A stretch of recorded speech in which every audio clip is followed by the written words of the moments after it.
Fala aí, rapaziada, vou ensinar agora pra vocês como é que tira a vibração da porta do Palio. Se liga aí no barulho. Vocês fecham a porta, balançam ela aqui, força aqui contra a carroceria e observa o ruído. Tá vendo? Tem uma folga aqui. Então vou mostrar pra vocês. Primeira coisa, antes de tudo, vocês dão uma conferida nesse pino aqui. O meu tava frouxo. O pino não tava desgastado, só tava frouxo, então tava uma folga na porta, fazendo com que a porta rangesse. Então eu vim cá, fiz um reaperto aqui, ficou perfeito, ficou maravilhoso.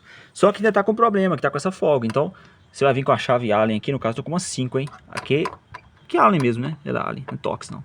Então Allen 5 aqui, e vai soltar esses dois caras aqui, esses dois parafusos. Isso aqui tá meio apertado, hein, pera aí. Aqui tudo ao vivo, né, então o sofrimento é ao vivo também. Então é isso aí, rapaziada, acabei de soltar. Então o que eu vou fazer agora? Agora eu vou jogar ele um pouquinho para dentro. Pouca coisa para dentro. Vou apertar aqui e já mostro para vocês o resultado, viu?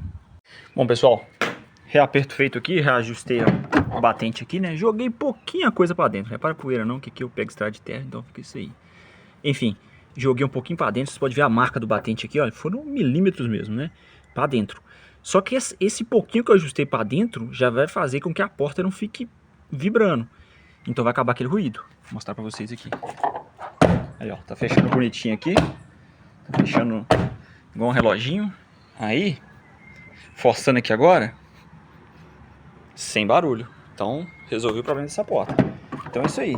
Então a primeira coisa que vocês vão fazer, galera, vocês vão tirar, igual eu falei. Vocês vão conferir o pino ali, se tá apertadinho direitinho. Vocês podem balançar a porta aqui pra cima e pra baixo, ver se tem folga. Se não tiver folga, beleza, seus pinos aqui estão bons, né?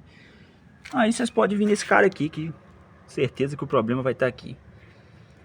Assim que quem odeia barulho aí vai gostar da dica. Então é isso aí, pessoal. Valeu e até a próxima.